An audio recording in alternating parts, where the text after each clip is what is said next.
តើមានអ្វីកើតឡើងនៅពេលដែលក្រុមចៅសមុទ្របានវាយប្រហារលើនាវាចម្បាំងរបស់កងទ័ពជើងទឹកដោយចៃដន្យនៅម៉ោង 3:30 នាទីទៀបភ្លឺថ្ងៃទី 12 ខែមករាឆ្នាំ 2012 ចៅសមុទ្រសូម៉ាលីចំនួន 7 នាក់បានបើកទូកតូចមួយមកក្បែរនាវាដ៏ធំមួយដែលកំពុងបោះយុទ្ធការនៅឆ្នេរសមុទ្រសូម៉ាលីហើយបានចាប់ផ្ដើមឡើងលើនាវានោះពួកវាបានជ្រើសរើសគោលដៅមួយដែលមើលទៅហាក់ដូចជាសមល្មមគឺនាវាដឹកទំនិញដ៏ធំនិងយឺតមួយដែលកំពុងស្ថិតនៅតែឯងក្នុងភាពងងឹតប៉ុន្តែអ្វីដែលពួកវាបានជ្រើសរើសពិតប្រាកដនោះគឺនាវា SPS Patinho ដែលជានាវាបញ្ជាការឈានមុខរបស់កងកម្លាំងជើងទឹកសហភាពអឺរ៉ុបនៅក្នុងដែនទឹកសូម៉ាលីដែលនាវានេះទើបតែបានបញ្ចប់បេសកកម្មអមដំណើរនាវារបស់កម្មវិធីស្បៀងអាហារពិភពលោកក្នុងការដឹកជញ្ជូនជំនួយមនុស្សធម៌ទៅកាន់ប្រទេសសូម៉ាលីនៅលើនាវានោះមានកងម៉ារីនអេស្ប៉ាញប្រដាប់អាវុធចំនួន 150 នាក់កាណុងកាំភ្លើងទំហំ 20 មីលីម៉ែត្រចំនួន 2 ដើមនិងប្រព័ន្ធអាវុធការពាររយៈចម្ងាយជិតដែលមានសមត្ថភាពបាញ់បាន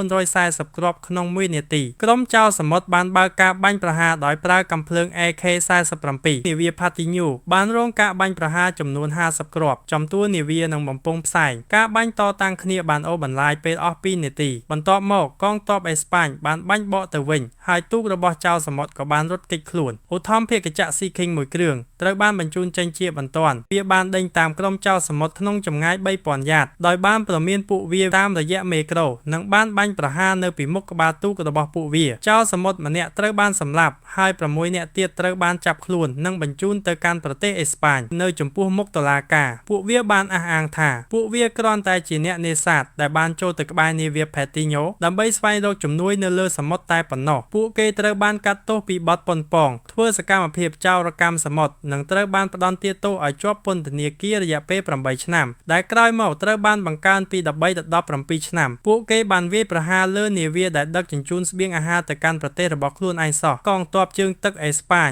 បានធ្វើឲ្យប្រកាសថាពួកគេមានពេលវេលាច្រើនដើម្បីពិចារណាអំពីរឿងនេះ